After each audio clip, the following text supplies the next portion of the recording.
아멘. 이 시간에 하나님이 주시는 말씀입니다. 사도행전 27장 14절부터 26절까지 저 한 절 여러분이 한 절 교독하겠습니다.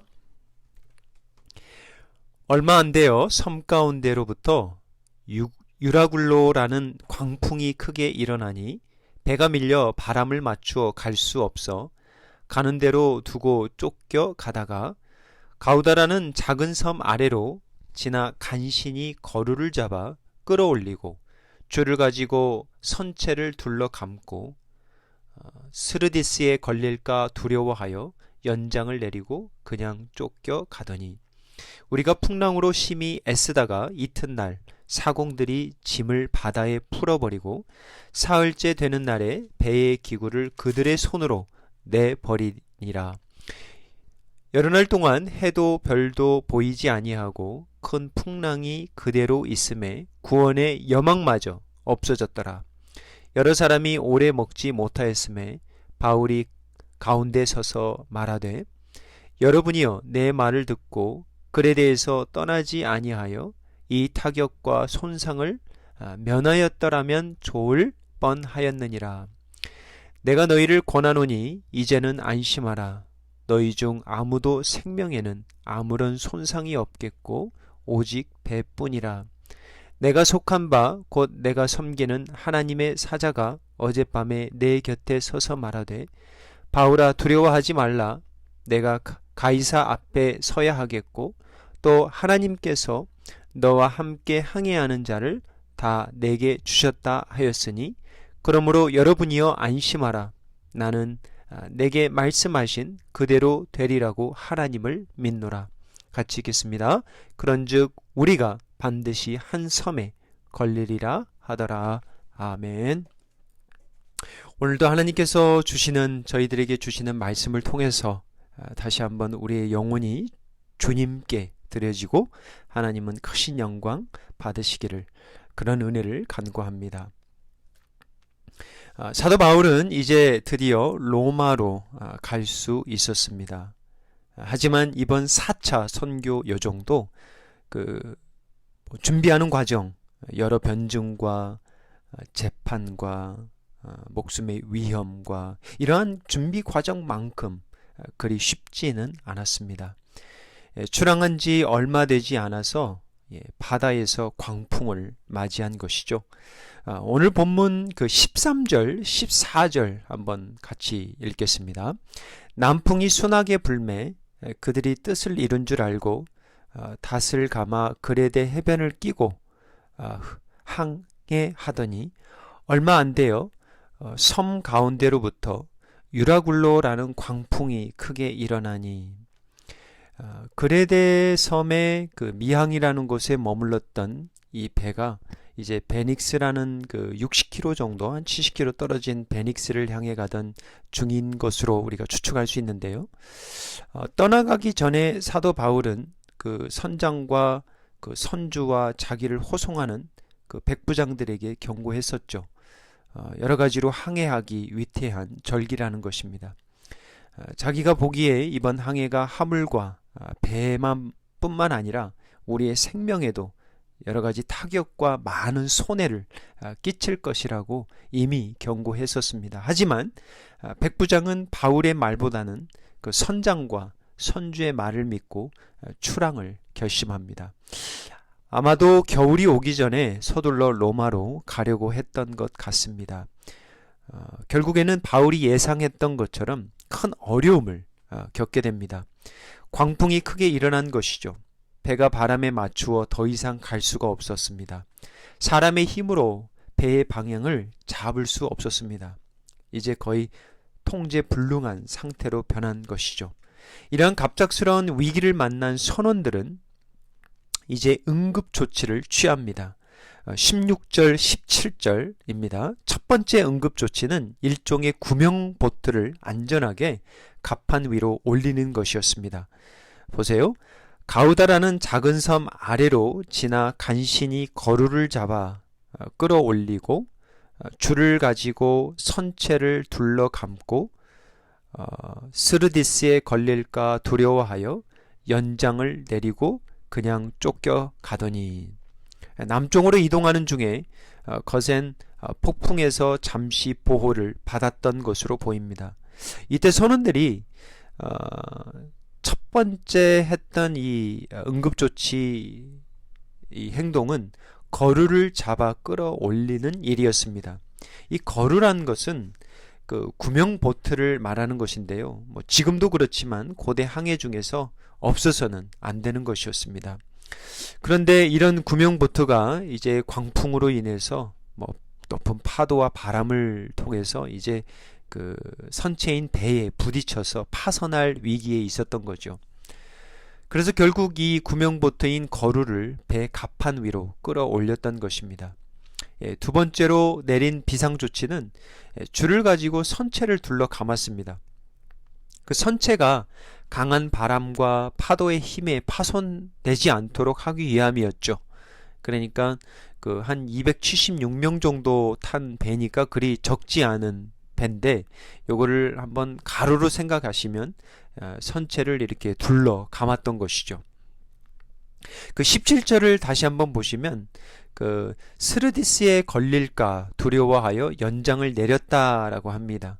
그 스르디스는 일종의 바다에 있는 모래톱을 말하죠. 그래서 바다에서 뭐 여러 가지 무서운 것 중에 하나가 바로 이러한 것들인데 배가 항해 중에 이러한 모래톱에 걸려 빠지면 그 마치 육지에서 그 사막이 이렇게 한 곳에 빠지면 사람들이 헤어나오지 못하는 그러한 수렁처럼 이러한 바다에서 모래톱이 일종의 수렁 같은 거죠. 그래서 배가 순식간에 빨려 들어갔던 것이죠. 그래서 이런 것들을 막기 위해서 선원들이 배가 바람과 파도에 끌려가는 것을 막기 위해서 연장을 내린 것으로 보입니다. 18절입니다. 세 번째로 내린 응급조치를 한번 보는데 이렇게 나와 있습니다. 우리가 풍랑으로 심히 애쓰다가 이튿날 사공들이 짐을 바다에 풀어버리고 그 여러 가지 그 비상조치를 취했음에도 불구하고 배는 파손되어 갔다라는 것이죠. 아마도 배 안에 적지 않은 물이 들어온 것으로 보입니다. 참 물처럼 무서운 것이 없다는 것 우리가 잘 알고 있죠. 그 얼마나 선원들이 다급했으면 급기야 가지고 있던 짐을 바다에 풀어 던졌겠습니까? 그 19절입니다. 이제 과연 어떻게 되었을까요? 사흘째 되는 날에 배의 기구를 그들의 손에서 내버리니라. 이번에는 그 배의 기구들을 버리는 이러한 지경에 이르는 것이죠. 얼마나 절박한 상황인지 알 수 있는 대목입니다. 배의 기구들까지 바다에 던져버리는 지금 이 상황. 다음에는 무엇을 버려야 할까요? 무엇을 던져 없애야 할까요? 이런 모습을 보면서 참 우리도 마찬가지였을 겁니다. 그죠? 우리가 살 수만 있다면 못 던지고 못 버릴 것이 있겠습니까? 함께 타고 가는 우리가 다 살 수만 있다면 못 버릴 것이 없을 것입니다. 그죠? 20절입니다. 과연 이번에는 또 무엇을 버려야 할까요? 20절입니다. 여러 날 동안 해도 별도 보이지 아니하고 큰 풍랑이 그대로 있음에 구원의 여망마저 없어졌더라. 이번에는 더 이상 버렸다는 이야기는 없는데 문제는 더 심각해졌습니다. 큰 풍랑은 여전히 그대로 있었을 뿐만 아니라 설상가상으로 여러 날 동안 해도 별도 보이지 않았던 것입니다. 왜 해와 별의 이야기를 할까요? 아마도 날씨가 여러 날 동안 막지 않았다는 그러한 어떤 위험한 상황을 전달하기 위한 것이었지만 또 한 가지는 아마도 지금으로부터 2000년 전에 고대 항해술에서 중요한 것, 그러니까 다시 말하면 바다에서 항해하는 어떤 배가 길을 찾을 때의 어떤 위치와 방향을 잡아주는 역할이 해와 별이었죠. 그런데 해와 별이 없어졌다라는 것은 이건 뭐 갈 길을 잃어버린 것이죠. 그래서 말 그대로 이들이 가지고 있던 이 구원의 여망, 구원의 소망을 잃어버린 상태로 전락한 거죠. 많은 것들을 던져버린 상황이고요. 그런데 이제 무엇까지 없어졌냐면 구원의 소망마저 없어졌습니다. 아마도 배가 거의 파선 일보 직전이었던 것으로 보입니다. 더 이상 선원들의 힘으로 감당할 수 있는 것들이 이제 몇 가지가 없었죠. 그죠? 이제 그들이 기다리고 있었던 것은 배의 파손과 죽음 뿐이었을 겁니다. 참 그래요. 이러한 어려운 때에 자살 또는 우울증 이런 그 팬데믹 기간에 이런 그 우울증에 빠진 사람들의 지금 퍼센티지가 굉장히 지금 올라가고 있다고 하는데, 사람이 언제 죽고 싶어 할까요? 생을 마감하고 싶을까요? 소망이 보이지 않을 때, 그럴 때죠. 그죠? 근데 사람들이 죽어가면서 죽음을 두려워하는 이유가 무엇인지 여러분 아세요? 특별히 예수님을 믿지 않다가 죽게 되는 분들이, 죽음을 맞이하는 분들이 왜 죽음을 두려워하는지 아세요? 이런 생각이 드는 거예요. 만약 예수님이 살아있다면, 만약 성경이 맞다면, 만약에 천국과 지옥이 있다면 어떻게 될까? 이런 것들로 두려워한다고 합니다. 우리는 지금 팬데믹 시대에 살아가고 있습니다. 너무 불편하고요. 경험하지 못했던 새로운 시대입니다. 어찌 보면 위기예요. 고비고요. 이런 이야기가 있잖아요. 위기가 위인을 만드는 것이 아니라 위기는 단지 위인이 어떤 사람인지를 보여줄 뿐이라. 위기가 단지 어떤 사람이 위대한 사람인지 보여줄 뿐이라 라는 이러한 세상적인 말. 그런데 이 말을 우리의 삶에 적용해 보면, 우리가 이런 인생의 항해 가운데 갑작스러운 이러한 광풍을 만났을 때 이것을 지나가면서 우리가 진정 누구인지, 우리가 무엇을 믿고 살아가는지, 우리의 삶의 중심이 어디 있는지, 진정 내가 하나님을 신뢰하며 살아가는지, 내가 믿는 그 신앙이 진짜인지 아닌지 한번 살펴볼 수 있는 시간이라는 거죠. 또 한 가지 늘 강조하지만 우리는 죽음을 준비하며 살아가야 합니다. 우리가 언제 어느 때 죽을지 몰라요. 하지만 사랑하는 성도님, 여러분 한 번만 죽기 원합니다.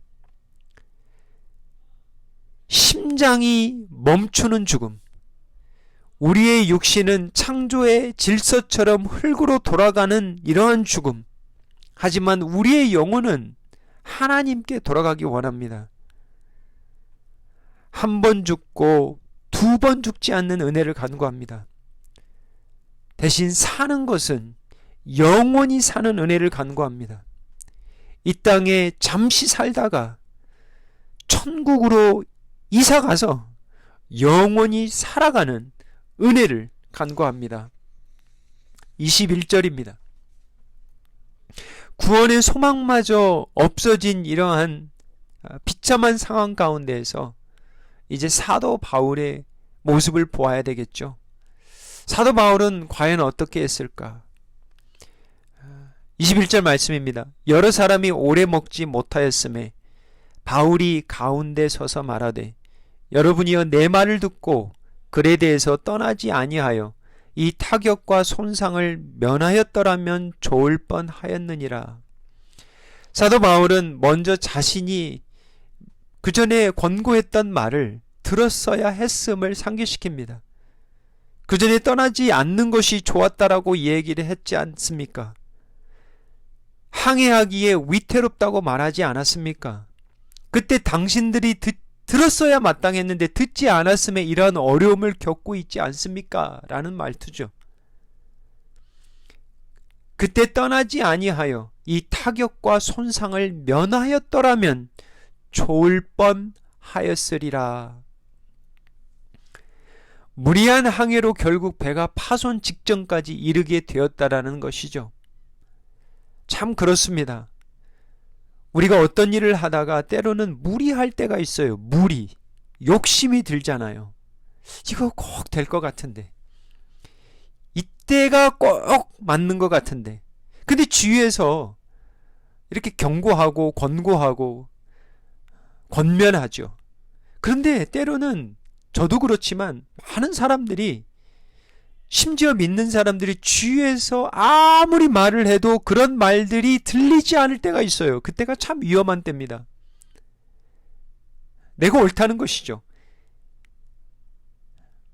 우리가 듣지 아니하고 고집스럽게 무리함으로 인해서 우리가 실패한다면, 그럴 때 우리가 좌절한다면, 넘어진다면 우리가 빨리 일어나야 되겠죠. 그죠? 과거에 집착해서는 안 되죠. 창피하고 또는 수치당하고 망한 것만 생각해서는 안 되죠. 이런 일을 통해서 주님의 뜻을 알았으니, 막으셨으니 감사한 거죠. 그죠? 그리고 우리가 가져야 할 태도는 앞으로 나아갈 길을 찾아야 하는 거예요. 넘어졌으면 일어나야 되겠죠. 낙심했으면 다시 마음을 추스리고 나아가야 되겠죠. 빌립보서 3장 13절에서 14절입니다. 사도 바울이 빌립보 성도들에게 이런 말씀을 전합니다. 형제들아, 나는 아직 내가 잡은 줄로 여기지 아니하고 오직 한 일, 뒤에 있는 것은 잊어버리고 앞에 있는 것을 잡으려고 표대를 향하여 그리스도 예수 안에서 하나님이 위에서 부르신 부름의 상을 위하여 달려가노라. 여러분 아시다시피 빌립보서는 옥중 서신입니다. 로마에서 쓴 서신이에요. 위로를 받아야 할 사람은 사도 바울이에요. 그런데 오히려 성도들을 위로하고 권면합니다. 잊을 것은 잊으라는 거예요. 과거의 영광, 과거의 성취에 빠져 있지 말라는 거예요. 여러분이 혹시 넘어지고 시험에 빠지고 실패했다면 그것이 어떤 죄악이든 잊으라는 거예요. 그게 은혜라는 거잖아요. 십자가의 보혈로 사함 받았으니. 그런데 적지 않은 성도들이 과거에 빠져 살아갈 때가 많이 있습니다. 늘 그때를 그리워하고요. 또는 늘 그때를 자책하고 잊어버린가 싶으면 또 후회하고, 그랬어야 했는데, 그렇게 했으면 손해를 면했을 텐데, 타격을 덜 받았을 텐데, 이렇게 했으면 더 좋았을 텐데, 내가 왜 그랬을까? 후회와 자책이 떠나지 않는 성도들이 있어요. 사도 바울은 권면합니다. 전에 했던 일들은 잊어버리고 앞에 있는 것을 잡으려 애쓰라는 거예요. 사도 바울은 말합니다. 표대를 향하여 그리스도 예수 안에서 하나님이 위에서 부르신 부름의 상을 위하여 달려가노라. 여러분, 저와 여러분 표대가 있습니까? 정확한 표대가 있는 사람들은 잠시 잠깐 넘어져도 일어납니다. 왜냐하면 표대가 보이니까. 그리스도 예수 안에서 하나님이 부르신 부름의 상이 있거든요. 이제 달려가야 되거든요. 이랬을 걸, 저랬을 걸, 좋았을 걸, 껄껄의 인생이 아니라, 자책과 후회의 인생이 아니라, 과거에 붙들려 사는 삶이 아니라 훌훌 털어버리고 부르심의 상을 쫓아 앞을 보고 달려가는 은혜를 간구해야 할 것입니다. 22절입니다. 사도 바울은 계속해서 권고합니다. 내가 너희를 권하노니 이제는 안심하라. 너희 중 아무도 생명에는 손상이 없겠고 오직 배뿐이니라. 너무나 정확하고 구체적인 예언입니다. 내가 너희를 권하노니 이제는 안심하라. 너희 중 아무도 생명에는 손상이 없겠고 오직 배뿐이리라. 바울은 과연 어떻게 이렇게 구체적인 예언, 배에 탄 276명 가운데 단 한 사람도 해를 당하지 않을 것이다. 만약에 당하면 그 책임 어떻게 감당할 수 있을까요?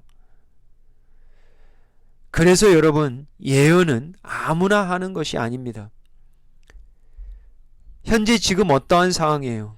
여러 날 동안 해도 별도 보이지 않는 상황입니다. 여러 사람이 오래 먹지 못한 상황이에요. 구원의 소망이 없어진 상황입니다. 이럼에도 불구하고 사도 바울은 담대하게 선포합니다. 너희 중 아무도 생명에는 손상이 없을 것이다. 오직 배뿐이리라 예언합니다.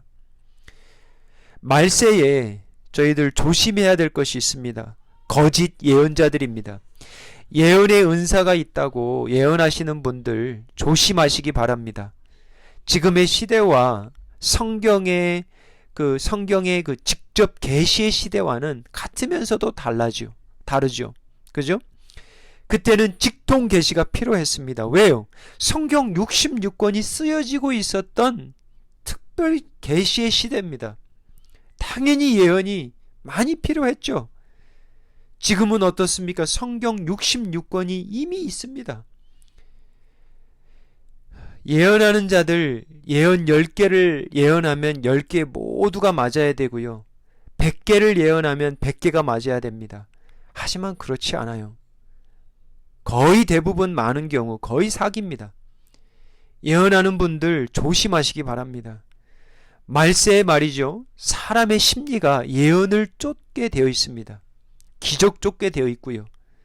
십자가 쫓기보다는 말씀을 쫓기보다는 말씀으로 순종하며 살아가기보다는 좀 더 신비하고 좀 더 빠른 것들을 원하는 시대에 우리가 쉽게 유혹될 수 있는 것이 바로 예언입니다. 조심하십시오. 사도 바울은 이러한 특별의 계시 때에 성경에 쓰여지는 이 계시 때에 하나님의 말씀을 받아 정확하게 말씀을 예언합니다. 23절 24절입니다. 바울은 자신이 말한 이 권고, 이 예언의 출처를 밝힙니다. 내가 속한 바, 곧 내가 섬기는 하나님의 사자가 어젯밤에 내 곁에 서서 말하되, 바울아, 두려워하지 말라. 내가 가이사 앞에 서야 하겠고 또 하나님께서 너와 함께 항해하는 자를 다 내게 주셨다 하였으니 276명 그 아무도 생명에는 아무런 손상이 없겠고 오직 배뿐이라. 바울이 이렇게 정확하고도 구체적으로 말할 수 있었던 근거는 바로 살아계신 하나님이었다라고 말합니다. 어젯밤에 하나님의 사자가 자기 곁에 서서 말했는데 내가 로마 황제 가이사 앞에 서야 할 것이요 또한 너와 항해하는 모든 자를 다 내게 주시겠다고 하셨다는 것입니다. 우리가 모르긴 해도 짐작할 수 있는 하나의 대목은 사도 바울이 하나님께 기도 중에 하나님의 사자로부터 하나님의 뜻을 전달받았을 것으로 우리가 예상합니다. 물론 갑작스러운 환상 중에 나타나셨을 가능성도 있지만 사도행전의 어떤 전체적인 기도행전의 어떤 기도의 주제로 볼 때 아마도 이러한 상황에 위급한 상황에 그 누구보다도 하나님의 은혜와 섭리를 간구했던 사도 바울에게 기도 가운데 하나님이 하나님의 뜻을 사자를 통해서 전달했을 가능성이 아주 큽니다. 여러분 이런 말이 있습니다. 믿음의 기도가 멈출 때 삶도 멈춘다 라는 말이 있습니다. 믿음의 기도가 멈출 때 삶도 멈춘다. 여러분 어떻게 생각하십니까? 동의하십니까? 우리의 믿음의 기도가 멈출 때 저 여러분의 삶도 멈추게 되는 것을 경험하고 있습니까? 아니면 기도가 멈추어도 여러분의 삶은 전혀 이상이 없이 잘 가고 있습니까? 팬데믹이 길어지고 있습니다. 성도들이 서로 만나지 못하고 있는 시대입니다. 이때 우리가 경계해야 될 것이 있습니다. 성도들과의 소원함입니다. 서로가 한 몸인데 같이 만나서 교제하고 예배드리고 식사하고 소그룹 모임하고 성경 공부하고 이렇게 같이 기도하는 모습 여러 가지 선교 교제 이런 것들을 통해서 우리의 관계가 점점점 더 가까워지고 더 건강해지는데 지금 몇 달 동안 같이 만나지 못하는 상황에서 우리가 경계해야 될 게 이 성도들과의 소원함이에요.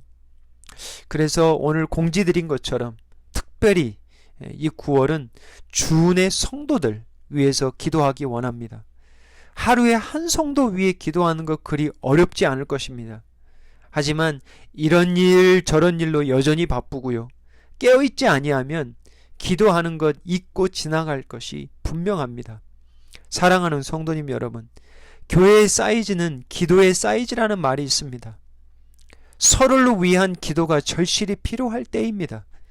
기도가 멈출 때, 특별히 어떤 기도, 믿음의 기도가 멈출 때 삶이 멈춘다는 이러한 비장한 마음으로 기도에 임해 주시기 바랍니다. 기도처럼 귀한 섬김이 없습니다. 여러분에게 주님이 왜 믿음을 주셨을까요? 기도하라고 주셨습니다. 25절입니다. 사도 바울이 배에 탄 자들에게 선포합니다. 그러므로 여러분이여 안심하라. 나는 내게 말씀하신 그대로 되리라고 하나님을 믿노라. 사도 바울은 다시 한번 자신과 함께 탄 모든 자들에게 자신이 받은 은혜를 나눕니다. 안심하라. 그리고 믿으라. 나는 내게 말씀하신 그 하나님, 그 말씀하신 대로 그대로 되리라고 나는 믿노라.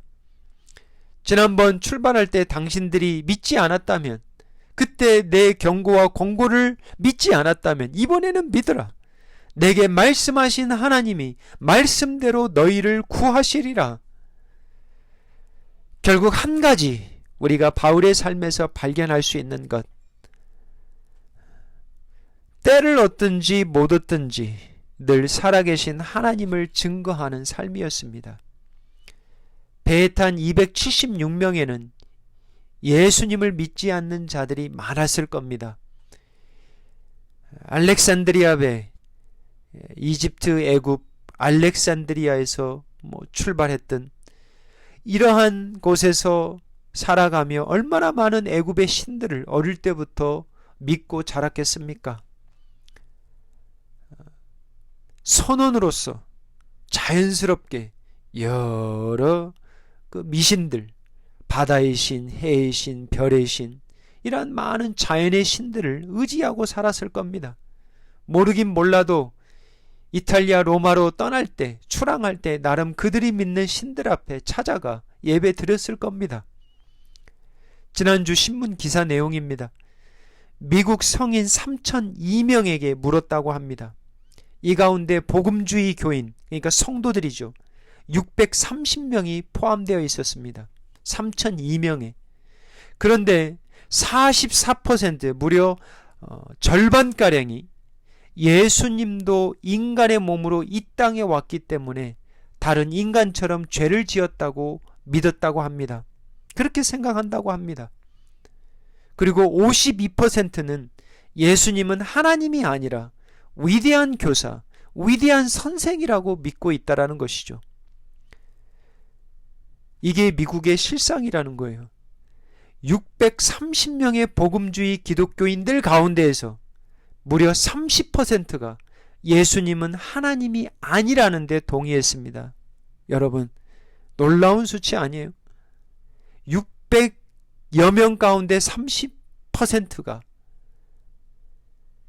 약 100명가량의 사람들이 예수님은 하나님이 아니라고 동의했다고 합니다. 교회를 다니는 분들이, 예배를 드리는 분들이, 말씀을 공부하는 분들이.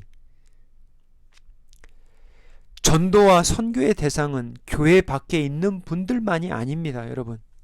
전도와 선교의 첫 번째 대상은 바로 교회 성도들입니다. 예수를 믿는 우리가 제대로 믿어야 제대로 된 복음을 전할 수 있습니다. 그래서 이번 주 주보를 보시면 주은의 선교지 가운데 한 곳을 추가했습니다. 우리의 각 가정과 일터와 이웃입니다, 여러분. 우리의 각 가정과 일터와 이웃이 바로 예루살렘과 유다와 사마리아입니다. 선교는 외국만이 아니에요. 선교는 땅끝만이 선교가 아닙니다. 피부 색깔, 얼굴 색깔이 다른 사람들만이 아니에요. 언어가 다른 사람만이 아닙니다. 예루살렘과 유대와 사마리아부터입니다. 우리가 살아가는 이 땅, 우리 동네, 적게는 우리의 가정, 우리의 일터가 바로 뭐예요? 선교지입니다. 그리고 교회가 선교지예요, 여러분. 꼭 기억하십시오. 전도와 선교의 대상은 교회 밖에 있는 분들만이 아닙니다. 교회 성도들이 먼저예요. 교회를 다니는 30%의 사람들이 예수님은 하나님이 아니라고 동의했다고 하잖아요. 그러면 그것은 그저 종교입니다. 예수님이 그저 사람이라면, 죄인이라면 그것은 십자가의 대속은 있을 수도 없는 일이고 그 십자가의 피는 아무런 피가 아니에요. 그냥 죄인의 피입니다. 사람을 구원시킬 수 있는 보혈이 아니에요. 말씀을 맺습니다. 사도 바울은 자신 있게 담대하게 선포합니다. 내게 말씀하신 하나님을 나는 믿노라. 여러분에게 말씀을 맺으면서 짧게 3가지 질문 드리려고 합니다. 첫째는 여러분이 믿는 하나님은 여러분에게 계속해서 말씀하고 계십니까? 다시 말하면 하나님의 말씀을 받기에 힘쓰고 있습니까? 성경 66권을 주셨습니다. 매일매일 하나님의 말씀을 받고 살아가십니까? 두 번째 질문입니다.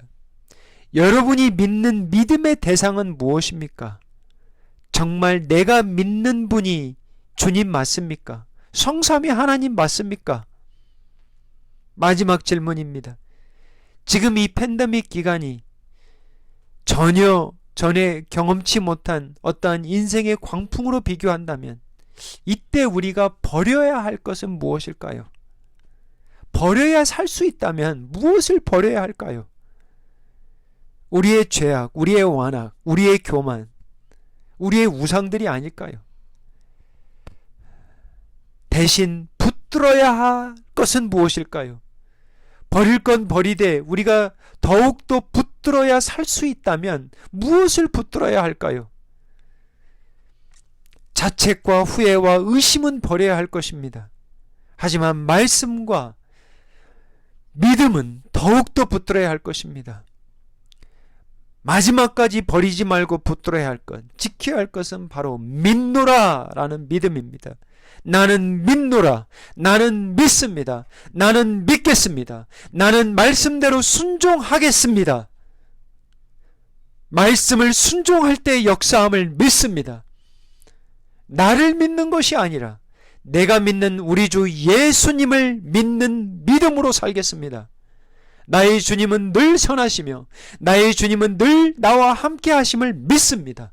그 어떠한 것을 잃을지라도 버릴지라도 주님은 버리지 않겠습니다. 나는 우리 주 예수님을 신뢰합니다. 나는 그의 말씀을 끝까지 믿을 것입니다. 라는 고백이 저와 여러분의 고백이 되기를 주님의 이름으로 축원합니다. 아멘. 기도하겠습니다. 아버지 하나님, 우리의 삶의 여정 가운데 때로는 우리에게 일어난 이해할 수 없는 일들이 있습니다. 이러한 일들 가운데서도 다른 모든 것들은 다 버려도 우리 주 예수 그리스도는 버리지 아니하는 은혜를 저희들에게 허락하여 주옵소서. 오히려 주님을 더욱더 붙들며 나아가는 팬데믹의 시대가 되게 하여 주시옵소서. 우리 각자가 주님을 믿되 확신하며 믿게 하시고 우리 주님은 변치 아니하시며 우리 주님은 선하시며 우리 주님은 영원토록 사랑하심을 믿게 하여 주옵소서. 그리하여 주위에 많은 믿지 않는 자들에게, 우리의 가정에, 우리의 자녀들에게, 우리의 형제들에게, 이웃에게 예수를 전하는 예수의 제자들로 살아가게 하옵소서. 예수님의 이름으로 기도하옵나이다. 아멘.